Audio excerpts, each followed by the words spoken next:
예, 9시 예배에 이어서 이제 두 번째 제가 한국 교회 역사를 우리 교우님들과 함께 보려고 하는 것은 이 한글 성경입니다. 우리가 보는 성경이지요. 한글 성경. 근데 한글 성경이 우리 손에 지금 들려져 있고 또 우리가 날마다 성경을 읽고 또 묵상하고 이것이 하나님 말씀으로 우리가 믿고 있습니다. 이 성경에 우리 손에 이제 들려지기까지 그 과정과 역사를 좀 소개하려고 합니다. 굉장한 이야기가 여기 배경에 있습니다.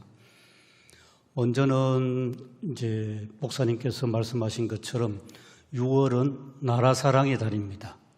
나라사랑의 달. 이 나라사랑인데 우리가 6월 하면 6.25 전쟁이 먼저 떠오르기 때문에 나라사랑하면 그냥 애국의 달이구나, 또 호국, 이렇게 우리가 얼핏 먼저 생각이 떠오릅니다. 그런데 곰곰이 하나 더 생각해 보면 보이지 않는 차원에서 나라사랑하면 우리말, 그리고 학자들이 많이 이야기하듯이 우리가 생각하는데 생각을 집으로 비유하면 생각의 집이 말이라 하지 않습니까? 생각의 집이 언어인데, 그런데 지금 우리가 사용하는 이 말, 한글, 이걸 우리가 역사에서 배우신 것처럼 세종대왕께서 집현전 학자들과 함께 이 한글을 창제하셨는데, 나란 말씀이 중국 말과 달라서 이렇게 시작하는 훈민정음입니다.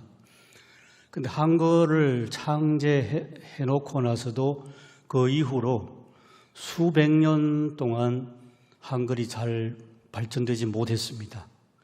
잘 발전되지 못했을 뿐만 아니라 이 소위 지배계층은 이 한글을 잘 사용하지도 않고 또 심지어는 우습게 여겼습니다. 요즘은 우리가 화장실 하는데 과거에는 어떻게 그 화장실 어떻게 이해하는지 잘 기억하고 계십니까? 통시라 해서 통시. 한글을 통시글이라 했습니다. 그렇게 천대했죠. 우리가 우리 글을 천대했습니다.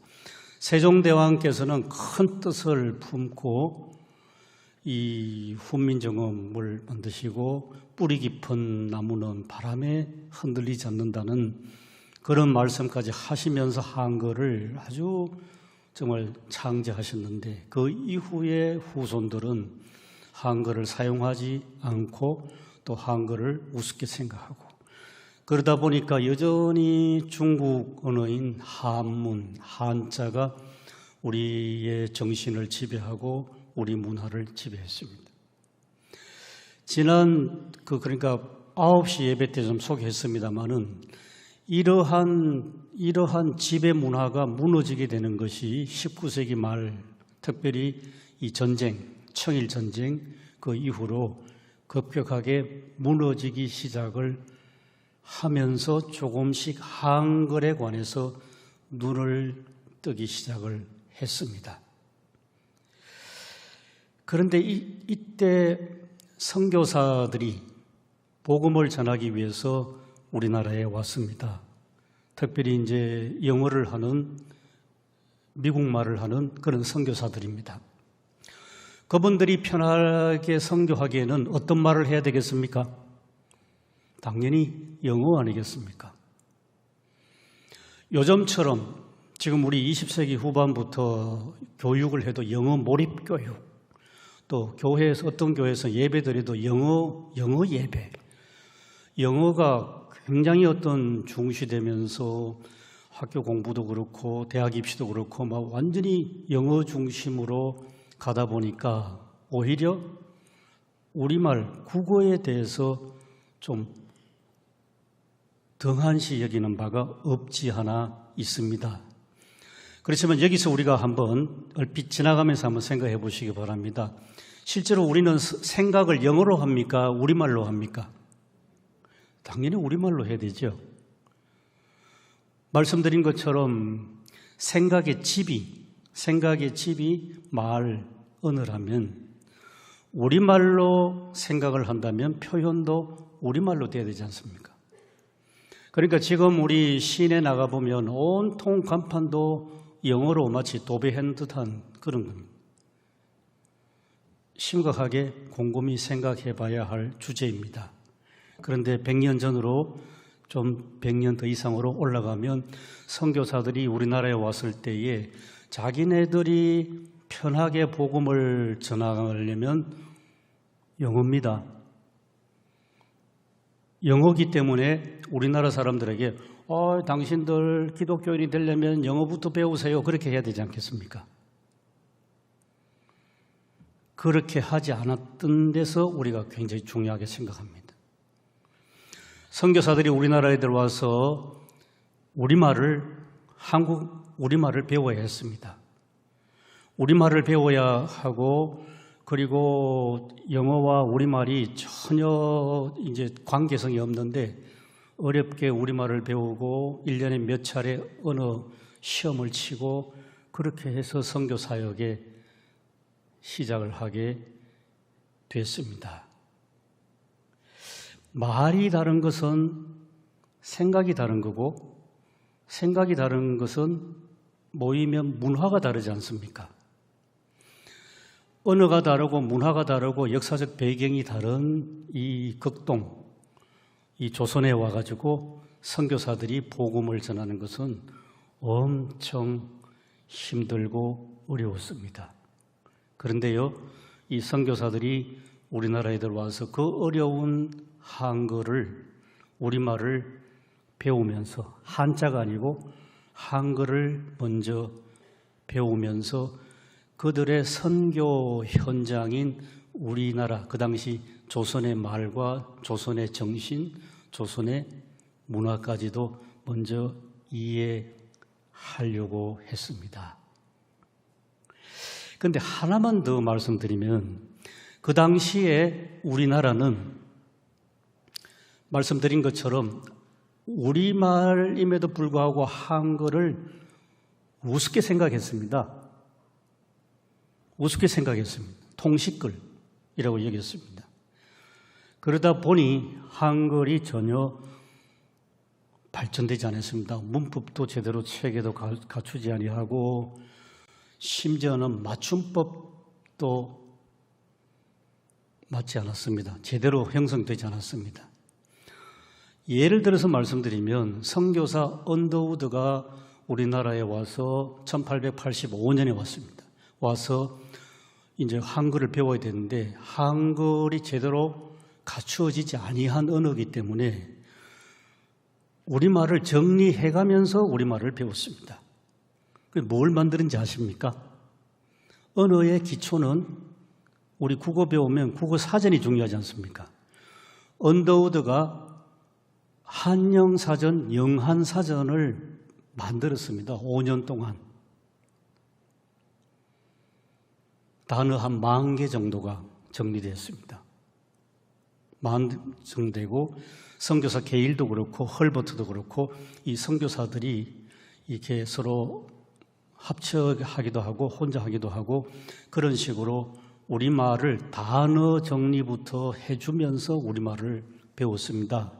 그래서 5년 후 정확하게 1890년에 한영사전, 영한사전이 언더우드의 손에 의해서 출판이 되었습니다. 1890년만 해도 우리나라에는 제대로 지금 현대 같은 출판이 없었습니다. 그래서 자기가 정리한 것을 들고 어디로 간지 아십니까? 일본으로 갔습니다. 일본은 우리보다 좀 빨랐기 때문에 일본 요코하마에 가서 거기서 자기가 만든 사전을 출판을 했습니다. 이게 무엇을 뜻하겠습니까? 선교사가 와서 이미 잘 발전된 우리말을 열심히 배워가지고 선교한 것이 아니라 우리말로 선교를 해야 된다고 그렇게 생각을 하면서도 우리말이 제대로 발전되어 있지 않기 때문에 한글을 배우되 한글을 스스로 맞춤법도 정리해 가면서 배웠던 것입니다. 이게 돼야만, 그렇죠? 단어 정리가 되고 맞춤법이 제대로 정리돼야만 그 다음에 성경이 우리말로 번역되지 않겠습니까? 이것만 하더라도 선교사들이 우리나라에 와서 한 일 중에 정말 참 대단한 일을 했습니다. 생각의 집. 우리가 우리말로 생각하고 또 우리말로 표현하는데 그것을 잘 정리해 준 것. 좀 더 언더우드보다도 좀 더 체계적으로 정리해 준 분이 게일입니다. 게일은 우리나라의 어문 체계론을 구체적으로 역사적으로 잘 정리해 가지고 그것을 책으로 냈습니다. 그러한 과정에서 나온 사람들이 주시경 선생 같은 분, 그리고 우리나라 교회 역사에서 1920년, 30년대가 되면 한글 이 성경하고 맞춤법하고 계속 정리하고 발전해 나가는 중에 우리 장로교회 총회 안에서 한글 맞춤법 위원회가 있었습니다. 그리고 교회 지도자들 중에서는 한글 학회, 조선어학회죠. 조선어학회에 중요한 사람들이 있었습니다. 그래서 다시 한번 말씀드리면 우리나라 사람들의 생각을 우리말로 표현해 내는데 한글이 필수적인데 그 한글을 아주 잘 발전시킬 수 있도록 터전을 마련해 주고 그리고 그것을 계속 진행하는 것은 선교사들 그리고 초창기 예수 믿은 우리나라 중요한 한글 학자들입니다. 굉장히 중요합니다. 그래서 이 한글은 성경을 보면 오늘 본문 말씀 그대로 처음에 우리 기독교가 시작될 때 성령이 역사하셨고 성령이 역사하셨는데 그때 예루살렘 성전에 모인 사람들이 각각 여러 지역에서 왔기 때문에 말이 다르고 모든 것이 달랐는데 여러 지역에서 온 사람들이 성령의 역사하심 따라서 자기 말로 이해를 했습니다. 자기 말로 이해를 했습니다. 그렇듯이 우리나라에 복음이 들어왔을 때도 선교사들이 어렵게 우리말을 배워서 그리고 우리 한글을 정말 무로부터 아무것도 없었는데 무로부터 한글을 체계를 잡아주고 맞춤법을 통일시켜주고 그러면서 이 성경을 번역하고 한글이 발전해 나가는 그런 과정은 적어도 우리나라가 근대화 이야기했을 때의 그 근대화가 서양을 따라가는 근대화뿐만 아니라 우리가 우리나라의 어떤 정신을 한글로 제대로 표현할 수 있는 그런 것을 기틀을 잡아준 게 바로 우리가 지금 있는 교회라는 점은 정말 나라 사랑이 뭐냐 하는 그런 점에서 굉장히 중요한 역사가 되겠습니다. 그래서 저는 감히 말씀드리고 싶습니다. 결론에서 말씀드려야 될 걸 지금 말씀드린 것은 우리나라 교회의 역사에서 정말 대단하고 중요한 것은 바로 우리가 갖고 있는 한글 성경입니다. 이 성경의 역사야말로 한국 교회에서 참 중요한 신앙 정신을 정말 참 바르게 잡아주는 그러한 역할을 했다고 말씀드릴 수가 있습니다. 이제 본론으로 좀 들어가서 말씀드리겠습니다. 이제 금방 말씀드린 내용이 토착 언어, 우리 한글 속으로 예수님이 성육신 하셨듯이 성육신한 우리 기독교 신앙입니다. 우리말 그리고 우리 생각, 우리 글로 우리의 신앙을 표현할 수 있고 또 사람들끼리 소통할 수 있고 또 우리말로 하나님께 기도할 수 있다는 게 참 신비로운 일입니다, 사실은. 그런데 정반대 여전히 하나만 더 우리나라에 왔던 선교사들이 겪은 우리나라 조선의 일상은 선교사들이 우리 거를 참 사랑하고 우리나라 사람들의 생각을 한글로 좀 표현할 수 있도록 도와주면서 자기들도 우리말을 배우는데요. 그런데 그때 우리나라에 왔던 선교사들이 겪는 우리나라의 조선의 생활은 정말 녹록지 않았습니다. 어렵습니다.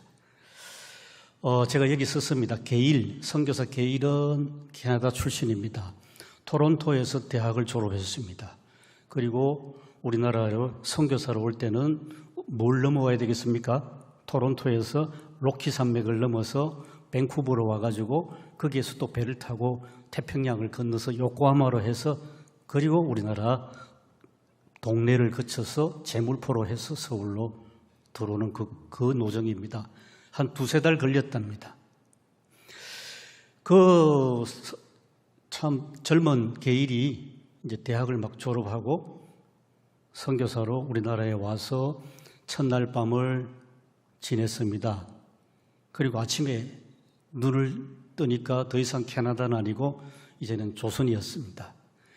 그 조선에서 겪은 첫날 아침을 엽서를 썼습니다. 누구에게 썼냐? 토론토에 있는 자기 누나에게 썼습니다. 아주 재미있는 이야기입니다.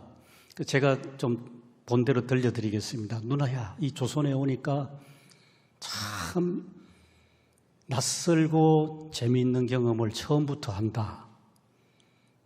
그러면서 하는 이야기가 그겁니다. 토론토에서 우리가 살 때는 아침에 일어나면 아침밥 먹으러 식당으로 가는데, 근데 이 조선에서는 자고 아침에 일어나니까 내가 앉은 자리에서 식당이 나한테 오더라 그랬습니다. 잘 이해하시겠죠?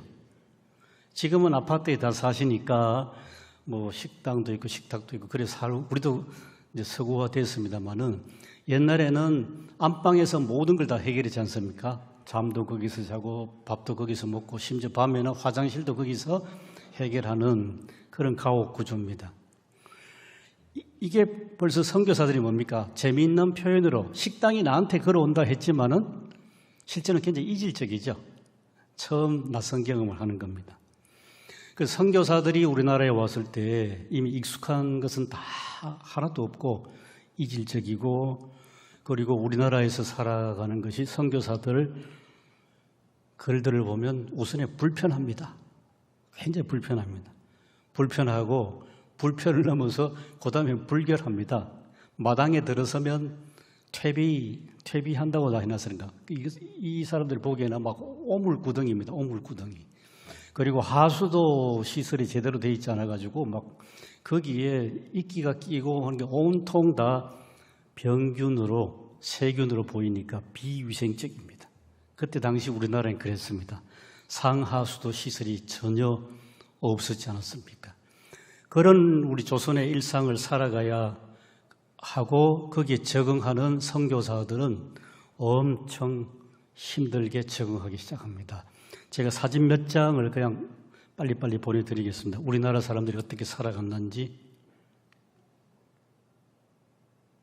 19세기 말 조선의 일상. 시장이겠죠. 시장. 닷새만에 한 번씩 시장. 여기 지금 보니까 옹기장사들이 보입니다. 옹기장사들. 이런 시장, 그 다음에 이렇게 행상. 이거는 거의 19세기 말 20세기 초쯤 된 것 같습니다. 물건들을 보니까. 행상, 장사하는 사람들. 그 다음에 또 시장의 모습. 이거는 주로 어물전, 곡식, 이런 마른 것들 파는 것 같습니다. 그 다음에 이 사진 한번 보시죠. 이 사진은, 이 사진, 이런 모습이 서울에서도 과거에 청계천 같은 경우에 말씀드린 것처럼 집집마다 오물이 나오면 어디로 갑니까? 이 또랑으로 갑니다. 또랑으로 오니까 여기에 온갖 생활 하수가 엄청 막 밀려옵니다. 그러니까 여기에 녹색 이끼가 막 부글부글 끓고 그러니까 선교사들이 질겁을 합니다. 이유가 있습니다. 그때만 해도 우리나라는 한여름이 되면 콜레라로 해마다 엄청난 사람들이 콜레라 때문에 희생을 당합니다. 아침에 멀쩡하던 사람이 콜레라 걸려서 오후에 세상 떠나기도 하고, 그리고 콜레라 때문에 부모가 세상을 떠나면 아이들은 고아가 되기도 하고, 그래가지고 구체적인 역사 기록은 서울에 그 당시에 캐나다 선교사 에비선 선교사가 이제 주축이 돼가지고 우리나라의 정부가 에비선 선교사에게 부탁해서 어떻게 하든지 이 콜레라 좀 해결해 달라고 했습니다. 지금 코로나19 팬데믹하고 비슷할 것 같습니다. 그래가지고 서울 장안에다가 천막을 여러 군데 쳐놓고 선교사들이 총동원해서 콜레라하고 싸웠습니다. 그런 우리나라의 현실입니다. 그러니까 이 우리나라는 온통 선교사들이 보기에는 비위생적이고 불결하고 막 그런 모습으로 가득 찬 그런 나라로 보였습니다. 이게 그때 우리나라 상황입니다. 그리고 또 다른 사진 하나 보여드리면, 이게 이제 그래도 물이 많이 흐르는 강가에 가서 빨래하는 모습이죠. 세탁하는 모습. 이 모습은 흔했습니다, 과거에는.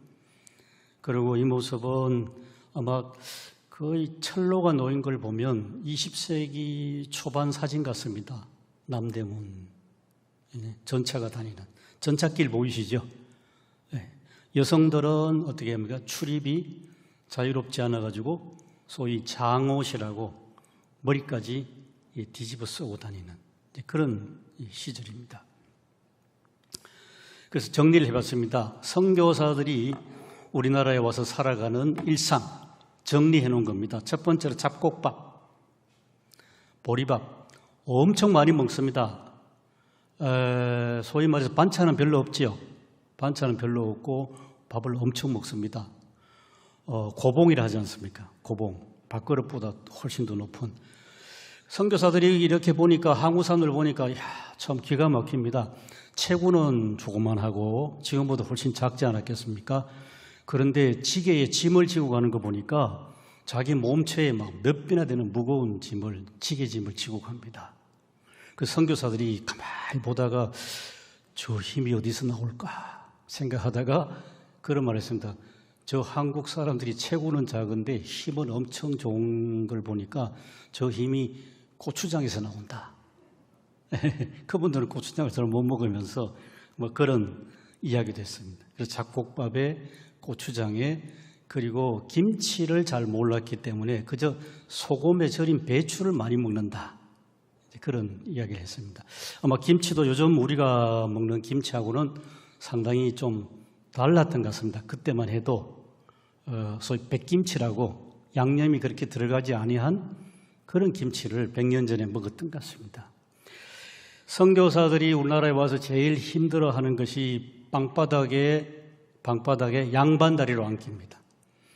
외국 사람들은 의자 생활에 익숙하다가, 요즘 우리도 그렇죠. 젊은 사람들 익숙한 만큼 그 방바닥에, 온돌방에 그냥 양반다리로 앉는다는 게 엄청 힘들어서 선교사들이 기록에 보면 막 발목이 끊어지는 것 같고 그런 표현을 해놨습니다. 그냥 바닥에 앉는 것. 이게 좌식 생활이 우리에게는 당시에 익숙한데 이분들에게는 너무나 생소한. 더 힘드는 것은 온돌방입니다. 온돌방. 지금 우리는 또 온돌방, 우리도 귀합니다만은 그 당시에 이제 결혼 이야기를 해드릴 수 있겠습니다. 언더우드가 우리나라에 와서 총각으로 왔는데 어떤 처녀로 온 여성 의료 선교사 릴리아스라는 사람하고 결혼했습니다. 명성황후가 엄청나게 축하를 해줬습니다. 그리고 신혼여행을 저기 북쪽으로 갑니다. 의주 쪽으로 가는데 호텔도 없고 무슨 숙박 시설이 별로 없었습니다. 그래서 마을에 들려가지고 주로 민박을 했습니다. 그때만 해도 외국 사람 얼굴 보는 게 너무 희귀한 일 아니겠습니까? 동네 사람들이 구경할 거리가 없는 그 시대에 외국 사람이 왔다 하는 게, 더구나 남녀가 왔다, 이거는 뭐 엄청난 소문이었습니다. 저녁에 이제 잠을 자는데 릴리아스가 쓴 글입니다. 시골이니까 바닥이 장판이 아니고 그냥 집을 엮은 그걸 뭐라는 거야, 멍석 같은 거였던 것 같습니다. 거기에는 뭐가 살고 있겠습니까? 멍석에는 벼룩도 있고 빈대도 있고 이도 있고 합니다. 거기에 이제 자려고 이제 앉았든지 누운지 하는데 그게 막 스물스물 밤에 기어 나오니까 그것 때문에 막 가려워서 잠도 못 자고 기겁을 하고 있는데, 그런데 때는 여름이 아니고 좀 추웠던 것 같습니다. 이 소위 불을 뗐지 않습니까? 군불이란 걸, 온돌방에 군불을 떼니까 그 당시에 우리나라의 가옥이 문은 아주 작았습니다. 봉창문이라고 기억하십니까? 이 봉창문에다가 앞에도 조그마한 문으로 이제 겨우 한 사람이 들어가는, 그러니까 밀실처럼 이제 그런 방에서 잠을 자야 하는데, 거기에 뜨거운 군불을 떼니까 릴리아스의 표현이 그겁니다. 마치 사람을 빵 굽는 오븐 속에 넣어놓은 것 같더라. 하룻밤 자는 게. 그런 식으로 온돌방이라는 그 우리식의 문화체험이 굉장히 힘들었습니다. 더 힘든 것은 사람들이었답니다. 웬 서양 남녀가 우리 동네에 와가지고 아무개 집에서 이제 밤에 잔단다. 그러니까 온 동네 사람들이 다 그 집에 몰려와가지고 이제 방안을 보고 싶잖아요. 그 뭘로 하겠습니까? 침으로 이렇게 뚫어가지고 막 들여다보고, 그러니까 이 신혼여행을 갔던 이 신혼부부가 도무지 밤에 잠을 못 잤다는 그런 글을 이제 그래도 기록에 남게 난 걸 봤습니다. 이런 식으로 우리나라의 그 당시 선교사들이 우리나라에 왔을 때 처음부터 끝까지 생활 문화가 하나도 편한 게 없었습니다. 다 불편하고 불결하고 비위생적이었습니다. 말씀드린 것처럼 도랑물, 그다음에 전염병, 이런 것들은 모두가 선교사들에게는 우리나라 살아가는 게 투쟁이었습니다. 투쟁으로 살아갔습니다.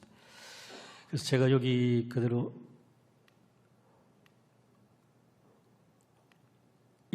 조선의 일상 생활 문화가 선교사에게는 두려움과 투쟁의 대상이었습니다. 그런데 아까 처음에 말씀드린 것처럼 정신에 가서는 반전입니다. 제가 선교사들은 조선의 일상 생활과 전혀 다른 정신 문화를 발견합니다. 탁월한 학문 수준. 탁월한 학문 수준에 아주 그걸 잘 보여준 사진 한 장이 있어서 같이 좀 동봉을 했습니다.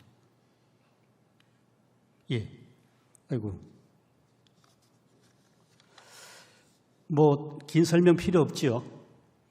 우리나라 학자들. 그래서 게일이 그런 이야기를 합니다.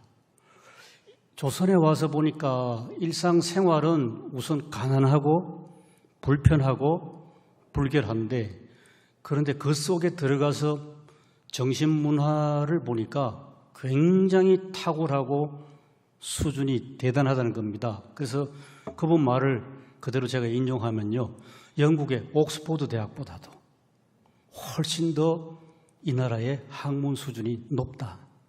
제가 보기엔 제대로 본 것 같습니다. 실제로 그렇습니다. 우리나라의 학문 수준이 대단히 높다는 걸 알고, 그리고 게일은 정말 우리의 전통 문화를 깊이 이해하려고 했고 또 존중을 했습니다. 그래서 나중에 선교사 게일은 우리 소설 있지 않습니까? 예를 들어 춘향전 같은 것도 영어로 번역을 했습니다. 그 정도로 우리나라의 문화 속으로 깊이 들어온 선교사인데, 그런데 이제 우리 교회 역사로 들어가서는 이렇습니다. 계기를 한 번 더 소개해드리면, 조선의 문화와 성경 히브리 문화의 친화력을 발견했습니다. 무슨 말이냐 하면, 우리나라 사람들이 성경을 읽고 하나님 이야기, 예수님 이야기를 들으면 낯선 서양 사람들이 알아듣지도 못하게 이상한 이야기가 아니라 우리나라 이야기처럼 친숙하게 듣는다는 그 이야기입니다. 예를 들어서 아까 9시 예배 때 말씀드렸습니다만 사무엘상 24장 8절에 보면 거기에 다윗이 허리를 굽혀서 인사하는 게 나옵니다. 서양 사람들 인사하는 거 다르죠. 악수하는 건 전혀 다릅니다.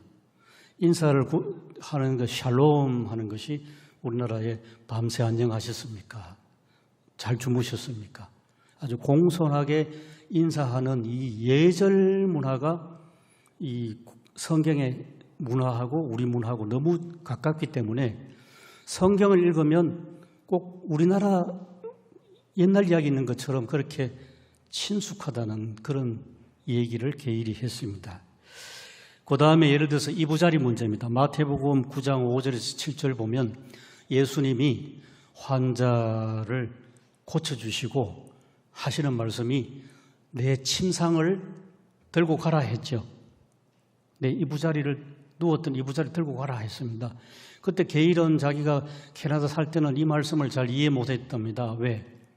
자기는 침대 생활을 했기 때문에 이부자리 들고 가라. 아유, 예수님이 고쳐주셨어도 환자의 아프다 금방 나은 약한 사람이 어떻게 자기 침대를 들고 가겠냐?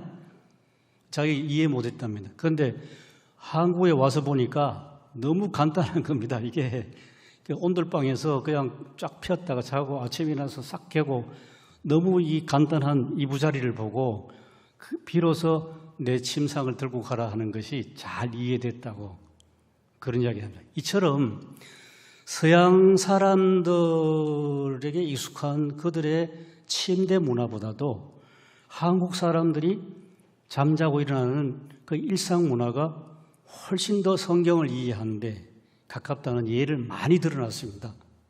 하나만 더 말씀드리면 심지어는 니고데모까지입니다.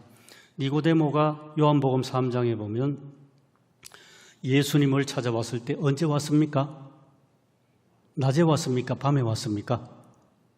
밤에 찾아왔죠. 이거를 보고 게일이 그렇게 해석합니다. 야, 니고데모는 한국 사람들처럼 체면 차리는 사람이었다. 자기 체면상 낮에 다른 사람들이 보는 그 시간에는 예수님을 찾아오지 않고 밤에 몰래 찾아왔다는 걸 봐서는 한국 사람들의 전형적인 체면 차리는 사람의 전형이 바로 니고데모였다. 이런 식으로 한국의 일상생활 더 나아가서 문화까지를 이해하면서 보니까 신구약 성경 안에 있는 그 시대의 문화가 우리 조선 사람들과 훨씬 더 서양보다도 오히려 가깝다는 그 이야기를 한 겁니다. 동의하십니까? 그래서 성경, 우리나라의 성경이 참 중요합니다. 그러면서 아까 말씀드렸습니다마는 게일이 보십시오. 한글의 가치를 발견했습니다. 한글을 보니까 선교사 감탄합니다. 누구나 배우기 쉽고 또 기억, 니은, 자음, 모음, 합성어가 조합글이 너무나 과학적이랍니다. 이제까지 이 조선을 지배하던 문화는 한자 문화권인데 그 한자가 쉽지 않죠. 그 어려운 한자를 많은 사람이 배우더라도 몇 사람만 한자를 사서삼경을 읽을 수 있고 그리고 아무나 접근할 수 없는데 한글은 누구든지 배운다는 겁니다. 누구든지 배우되 쉽게 배우고 그리고 얼마나 이게 과학적이냐. 요즘 스마트폰 해보시면 절감하시지 않습니까? 이게 얼마나 우리 글자가 과학적으로 자음 모음 조합이 얼마나 좋습니까? 이게 스마트폰 하기가 참 좋은 그런 언어입니다. 그거를 게일이 선교사 게일이 감탄을 했습니다. 그러면서 제가 여기 인용했습니다. 한글이야말로 하나님의 섭리로 조선 선교를 위해서 준비된 아주 훌륭한 언어다. 선교를 위해서도 정말 하나님이 준비해 주신 언어다. 감탄을 합니다.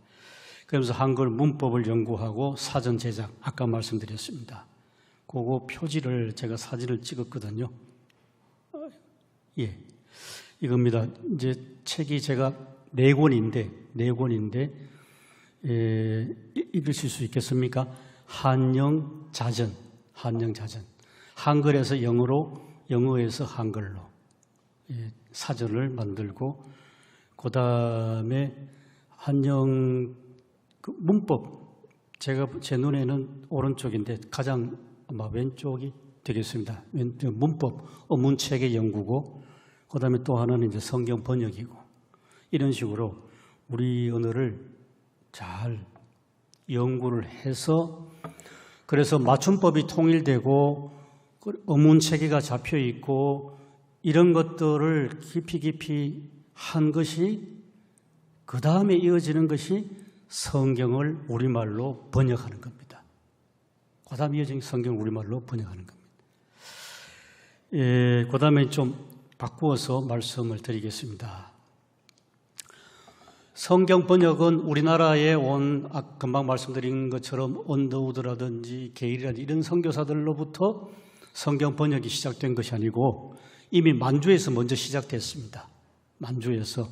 그래서 제가 연도까지 적었는데요.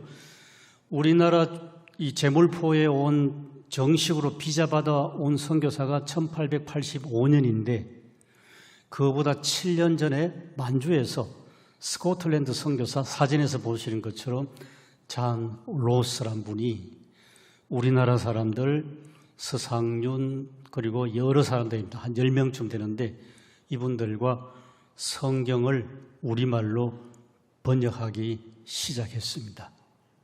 이게 참 굉장한 역사입니다. 성경을 번역해야 되는 선교사 로스로서는 우리말을 뭔가 공부하고 연구해야 되지 않습니까? 그래서 그게 남아 있습니다. 아직. 로스가 한글 공부했을 때 자료, 기역, 니은, 디귿, 리을이 조금 이상하죠. 보기 미음, 비읍도 조금 지금과 다릅니다. 시옷, 이, 그다음에 그다음에 가갸, 거교, 고교, 구교, 거기, 기. 이런 한글 자모를 먼저 공부를 하고, 그러면서 우리나라 사람들하고 그 당시 북한의 의주 사람들입니다. 의주 사람들이고, 그 의주 사람들은 중국 만주와 의주를 왔다 갔다 하면서 압록강 건너서 왔다 갔다 하면서 주로 장사를 했는데 중국어도 잘하고 우리말도 하고 하는 그런 사람들이었습니다. 그렇게 1877년부터 시작해서 약 한 5년이 지나고 보십시오. 예수 성교, 누가복음 전서, 신약 성경 중에서 누가복음을 먼저 출판했습니다. 1882년도 번역하고 5년 후죠. 번역하고 장소는 어디겠습니까? 장소는 밑에 있습니다. 심양. 예, 심양 문광서원. 혹시 나중에 심양을 한때는 봉천이라 했지 않습니까? 심양 가시면 지금도 문광서원이 있습니다. 가서 보시면 그대로 역사 현장입니다. 그 다음에 이게 82년도고요. 또 5년 흘러서 만주 심양에서 발행한 예수 성교 전서, 신약 성경입니다. 신약 성경. 그러면 1887년도에 이미 만주에서는 신약 성경이 우리말로 번역이 됐습니다. 번역이 됐는데 하나 더 깊이 들어가면 어떤 방언으로 했겠습니까? 말씀드린 것처럼 의주 사람들입니다. 그래서 평안도 방언으로 번역된 신약 성경입니다. 참 재밌지 않습니까? 평안도 방언으로. 그 다음에 또 하나 더 있습니다. 선교사들이 우리나라 오기 전에 일본에서 성경이 번역됩니다. 1883년 이수정, 마가전인데 이건 마가복음입니다. 이수정이란 분은 본래 일본으로 유학 가가지고 거기에서 농업을 배워서 농학자가 되기로 한 사람입니다. 그런데 일본의 동경에 가서 자기가 배워야 할 선생님 쩌다센이라는 분을 방문을 했더니만은 쩌다센 선생의 그 요즘식으로 하면 거실이죠. 거실에 한문 사서삼경에서 보지 못하는 굉장한 이야기가 있다는 겁니다. 나중에 알았는데 그게 산상수훈이었습니다. 산상수훈인데 그래서 호기심 있게 그걸 이제 이야기했겠죠. 그러니까 쩌다센 선생이 기독교인이어서 이수정에게 복음을 전했습니다. 결과 이수정의 생애 방향이 바뀌었습니다. 선진 농업을 배우러 일본에 왔던 청년이 기독교인이 되어서 자기 인생의 목표는 이제 이 복음을 우리말로 번역을 해서 조선 사람들에게 전해주는 겁니다. 그래가지고 첫 번째 한 것이 마가복음을 번역한 겁니다. 그리고 선교사가 우리나라에 오기 전에 벌써 성경이 먼저 번역됩니다. 우리나라에. 이게 이 사진이 참 중요합니다.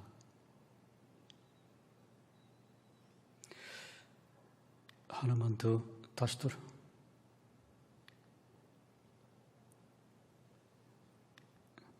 예, 이 사진. 아이고, 하나 더 갔습니다. 이수정 씨가 일본 동경에 있으면서 예수 믿고 우리말로 하면 노월정 교회인데요. 그리고 일본인 신앙인들과 같이 찍은 기념 촬영입니다. 누가 이수정인지 금방 알 수 있으시겠죠? 예, 앞줄에 한복 입고 머리에 쓰신 저분이 이수정입니다. 자, 그 다음에 구체적으로 우리말로 번역되는 한글 성경을 보겠습니다. 선교사들이 먼저 한 작업은 만주에서 번역된 성경하고 일본에서 번역된 성경을 먼저 평가하는 작업을 합니다. 선교사들이 생각하기에 의주 평안도 방언으로 번역된 성경이 이게 과연 전국에서 통하겠느냐? 그걸 먼저 봤습니다. 전국적으로 통하지 아니하면 성경을 우리가 다시 번역해야 된다고 봤습니다. 그래서 그 예상이 적중해가지고 성경을 완전하게 새로 번역하기로 하고, 좀 딱딱한 이야기입니다만은 성경 번역을 위한 위원회를 만듭니다. 요즘 우리식으로 표현하면 여기에 장로교, 감리교, 성결교 여러 교파 선교사들이 들어오죠. 이게 중요합니다. 왜냐하면 만약에 오늘날 성결교가 사용하는 성경이 다르고 장로교가 사용하는 성경이 다르면 어떻게 되겠습니까? 혼동이 옵니다. 신앙 용어들이. 그런데 성경은 우리 소위 말해서 범개신교, 장로교든 감리교든 성결교든 성공회든 구세군이든 간에 다 성경이 하나입니다. 이게 정말 참 중요합니다. 통하죠. 그렇기 때문에 감리교하고 장로교하고 감리교하고 성결교하고 성결교와 장로교가 통합니다. 통하는 근거는 성경이 하나이기 때문에 그렇습니다. 근처 부천에 서울신학대학 있지 않습니까? 성결교입니다. 성결교하고 장로교인 조항교회가 통하는데 통하는 근거는 성경이 하나이기 때문에 그렇습니다. 그렇기 때문에 이 위원회가 중요합니다. 여러 교파, 모든 교파 선교사들이 모여가지고 성경을 번역하기로 하고 위원회를 만들고 그리고 번역을 분담해가지고 하는데 1900년에 정확하게 1900년에 신약 성경이 초판이 발간됐습니다. 사진 표지가 있는데요. 예, 이게 신약 정서입니다. 대한 광무 4년 1900년입니다. 정확하게 우리나라에 처음으로 출간된 신약 성경 표지가 되겠습니다. 이렇게 번역해 놓고 나니까 오류가 너무 많습니다. 오류가 너무 많습니다. 그리고 미완성입니다. 그래가지고 이걸로는 안 된다 싶어서 다시 성경을 새롭게 번역하기로 하는데요. 이제는 한국 사람 선교사를 같이 갑니다. 이것도 중요한 사진입니다. 앞줄에 선교사 이름 레이놀즈, 이눌스, 언더우드, 그 다음에 게일. 뒤에 우리나라 사람이니까 당연히 우리말을 능통하겠죠. 한문도 넉넉한 김청삼, 김명준, 이창직. 많은 그 중에 한두 분은 여기에 서울의 양반들입니다. 양반들이 이분들이 성경 번역에 동참을 합니다. 또 귀한 사진이 하나 있어가지고 소개해드리면요. 전주에서 선교사 레이놀즈, 이눌스하고 우리 같이 일하는 한국 사람들하고 찍은 이 사진들이 남아있어가지고 이 성경을 번역하는 그 장면입니다. 참 귀한 장면이죠. 성경을 번역하는 장면입니다. 같이. 자, 이렇게 해서 그 작업의 진도를 그 다음 말씀드리면 성경, 신약 성경 번역 1900년에 초판이 나왔다고 말씀드렸는데 개정 작업을 4년 동안 합니다. 1904년에 다시 한번 발간했는데 그러나 오류가 또 1,000개 이상 번역에 오류가 있고 그리고 철자법 혼동이 발견됐습니다. 그래서 또 했습니다. 세 번째로 해서 좀 만족할 만하다 싶은 게 1906년에 나왔습니다. 이처럼 성경 번역이 쉽지 않은 거였습니다. 그런 과정을 거쳤고요. 구약은 어떠냐? 구약은 1906년까지 번역이 제대로 착수도 못했습니다.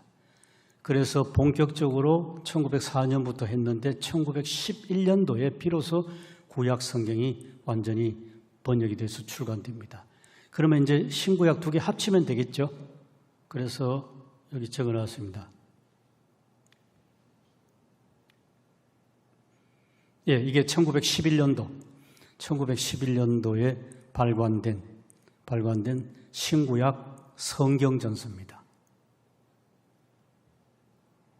사진으로 봐도 괜찮은 겁니다. 그래서 구약과 신약을 합본한 것이 조금 전에 사진으로 보신 성경전서입니다. 그런데 그때 우리나라의 한글이 본격적으로 발전하게 됐습니다. 맞춤법이 달라지죠. 그래서 성경을 개정하는 작업을 합니다. 개정한 작업하는데 무려 25년 동안 작업하고 1938년도에 성경이 개역 성경이라는 이름으로 38년도에 발간이 됐습니다. 굉장히 오랜 기간입니다. 그 다음에 계속 수정 작업해서 61년도에 소위 강대상용 성경이라고 61년도 나왔습니다. 그리고 우리말이 자꾸 발전되지 않습니까? 발전되고 맞춤법도 달라지니까 대한성서공회 주관으로 17개 교단 대표들이 성경을 다시 번역하는데요. 1938년도 소개해드린 1938년도에 개역 성경이 지금은 기본입니다. 그래서 2006년도에는 개정 성경 제4판이 출간됐는데 지금 갖고 계신 성경 표지 보시죠. 뭐라고 되어 있습니까? 제 성경에는 개역 개정되어 있습니다. 맞습니까? 예, 이제 개역 개정이 무슨 뜻인지 아시겠습니까? 원래 개역 성경은 1938년도에 개역 성경이 나오는데 그걸 기본으로 해서 계속 번역을 다시 업그레이드 해서 나온 것이 지금 제4판 2006년도에 개역 개정 성경. 이것이 우리 손에 지금 들고 있는 성경의 우리말 성경의 번역의 역사가 되겠습니다.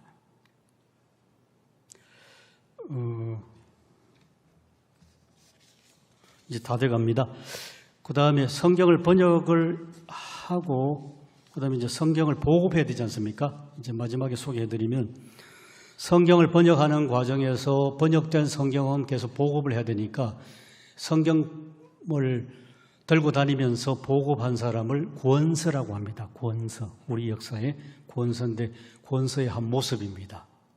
말 타고 이렇게 여러 사람이 갔습니다. 선교사들은 우리나라 마을 구석구석 잘 모르지 않겠습니까? 권서들이 복음 전하는데 엄청 중요한 역할을 했습니다. 시간을 가지만은 재미있는 얘기 하나 해드리겠습니다. 그 당시 우리나라의 종이의 수준은 정말 형편없었습니다. 서양 사람들이 보기에 형편없습니다. 우리는 우리 나름대로의 그 한문 서적의 수명이 엄청 깁니다. 그죠? 한 500년 정도 갑니다. 한문.